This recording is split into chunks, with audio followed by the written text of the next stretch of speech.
Halo, perkenalkan nama saya Teresia Arsel Arinjeni Marsudi, NPI 11119.089. Saya di sini akan menjelaskan mengenai peran masyarakat sipil dalam governance.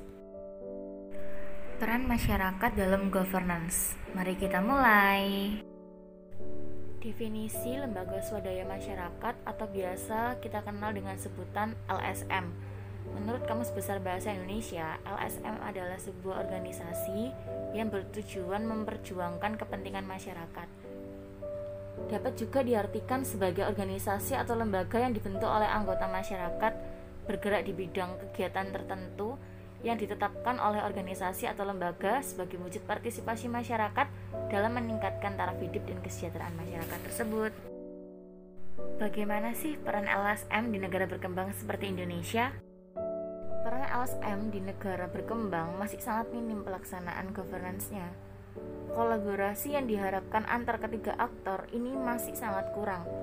Tiga aktor yang dimaksudkan di sini adalah pemerintah, swasta, dan masyarakat sendiri atau LSM.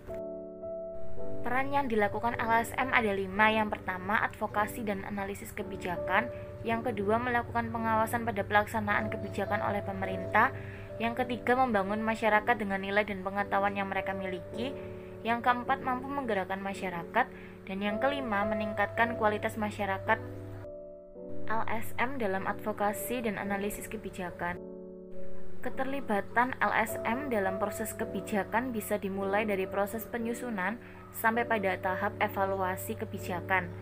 Namun, dukungan sistem politik untuk melibatkan LSM masih sangat kurang. Peran pemerintah yang terlalu dominan cenderung hanya memberikan LSM peran untuk menyetujui atau bahkan hanya mengetahui adanya sebuah kebijakan tertentu. Bagaimana cara LSM membangun pengetahuan dan menggerakkan serta meningkatkan kualitas masyarakat? Berikut adalah salah satu akun Instagram official milik LSM yang mengangkat isu tentang SDGs. Melalui akun Instagram official milik LSM ini, para LSM mengajak dan mengundang serta mendorong anak-anak muda di seluruh Indonesia untuk ikut berpartisipasi dalam pembangunan berkelanjutan melalui program Kelas Kita 2030 dapat membangun pengetahuan, menggerakkan dan meningkatkan kualitas masyarakat. Yang menjadi sasaran dari program tersebut adalah para pemuda-pemudi penerus bangsa, di mana salah satu kegiatan pada program Kelas Kita 2030 adalah memberikan sosialisasi indikator-indikator mengenai SDGs, di mana diusahakan pada tahun 2030 segala sesuatu yang menjadi permasalahan global seperti salah satunya adalah kemiskinan dapat berkurang atau bahkan terselesaikan. Penghambat pertumbuhan LSM, yang pertama ada sistem politik, yang kedua agama, yang ketiga legalitas, yang keempat rendahnya pemasukan karena pendanaan itu biasanya dari anggota sendiri. Jadi untuk pendanaannya itu minim. Terlebih kalau misalnya LSM sendiri itu ingin melakukan sosialisasi kepada warga sekitar, itu pasti membutuhkan konsumsi. Jadi pendanaannya sangat minim. Dan yang kelima, keterbatasan sumber daya yang berkontribusi banyak, tapi anggota dari LSM-nya sendiri tuh minim. Dan yang keenam terakhir adalah paradigma pembangunan. Bagaimana eksistensi organisasi non-pemerintah atau disebut LSM dewasa ini? Apakah ada aturan-aturan hukum khusus yang mengatur pendirian LSM?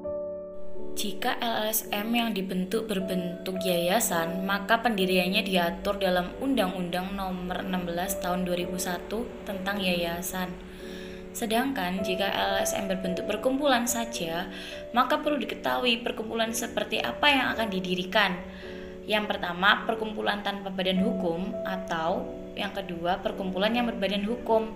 Tentu saja jenis perkumpulan yang dipilih ini menentukan tata cara pendiriannya.